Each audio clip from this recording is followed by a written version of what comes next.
Sud Radio, comment va la planète ? Eh bien justement, on va se poser la question ce matin avec Marina Fabre-Soudron, qui est rédactrice en chef du média Novétique. Bonjour Marina. Bonjour. Alors ce matin, forcément, on a beaucoup parlé cette semaine du beau temps et de cet épisode de chaleur historique, estivale même en plein mois de mai. Et forcément, ça vous intéresse du côté de Novétique. Exactement, parce que ça vous a pas échappé, comme vous venez de dire. Il a fait beau cette semaine. Les Français se sont agglutinés dans les terrasses des cafés. Il y avait des quais et des plages bondées.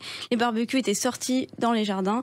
Bref, il y avait un air de vacances qui flottait sur la France cette semaine. Voilà, ça nous faisait plutôt plaisir, mais c'est bon, voilà, c'est pas forcément une bonne nouvelle pour la planète. On en parle beaucoup. Exactement, il n'y a pas vraiment de quoi se détendre. Si on retire nos lunettes de soleil et qu'on plante un peu notre regard dans le sol, qu'est-ce qu'on voit ? Des terres arides, des terres qui ont soif, qui manquent considérablement d'eau. L'Hexagone enregistre un déficit de 35% de précipitations depuis janvier. Et dans certaines régions, comme dans les Bouches-du-Rhône, le manque de pluie atteint même les 50%. Et ce n'est pas le dôme de chaleur dont on vient de parler qui va arranger les choses. On a quand même eu 30 degrés à Paris, à Rennes, à Nantes, à Lyon, 33 degrés à Montélimar. Et vous l'avez dit, ce mois de mai pourrait bien être le plus chaud jamais observé selon Météo France. C'est ça, puis d'ailleurs on pense déjà à cet été. Et puis il faut rappeler que ce dôme de chaleur, comme vous dites, ça n'a pas touché uniquement la France, ni l'Europe. Exactement, donc il y a eu nos voisins espagnols qui effectivement ont souffert d'une chaleur historique et précoce. Mais en fait, partout dans le monde, le mercure s'est affolé. On a eu 48 degrés au Mexique, 46 en Égypte. C'est énorme. Le pire, c'est au Pakistan, à Jacobabad.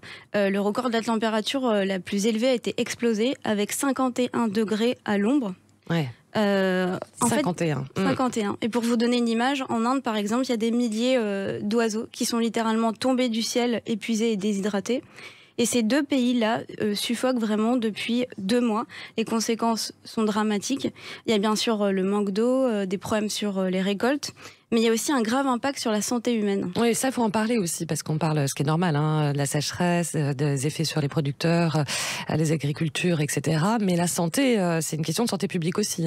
Exactement, et en fait, le plus redouté par les scientifiques, c'est ce qu'on appelle le thermomètre mouillé. Alors, c'est un thermomètre qui prend à la fois en compte l'humidité et la chaleur. Et pourquoi c'est important ? Parce que quand vous avez chaud, vous transpirez pour que votre corps, voilà, exactement, pour votre corps se refroidisse. Or, quand l'air est trop humide, vous n'avez pas cet effet de transpiration. Et donc, il y a un chercheur de la NASA qui a pris un exemple assez concret. En gros, si vous êtes assis à l'ombre à 35 degrés dans la vallée de la mort en Californie, avec de l'eau potable illimitée, ça va être très désagréable, mais vous n'allez pas mourir. Alors que si vous êtes dans la même situation dans une zone humide, là, potentiellement, vous pouvez mourir. Et c'est ce qui se passe notamment en Inde et au Pakistan, c'est ça ? Oui, mais il y a aussi dans d'autres pays. En fait, la NASA vient de publier une carte assez terrifiante des zones qui seraient inhabitables d'ici 2050 à cause de cette température du thermomètre mouillé. Donc on trouve l'Asie du Sud, on vient d'en parler, l'Iran, l'Égypte, le Yémen. Et en fait, dans 50 ans, ce sera aussi autour de la Chine, du Brésil et de plusieurs États des États-Unis. C'est énorme en fait. Alors forcément, tous ces phénomènes sont liés au changement climatique, on ne peut pas le nier. Oui. Alors effectivement, on se dit, en Inde, il fait chaud, quoi de plus normal. Là où on voit que le changement climatique est à l'œuvre, c'est par rapport à l'intensité, à la durée de ces vagues de chaleur.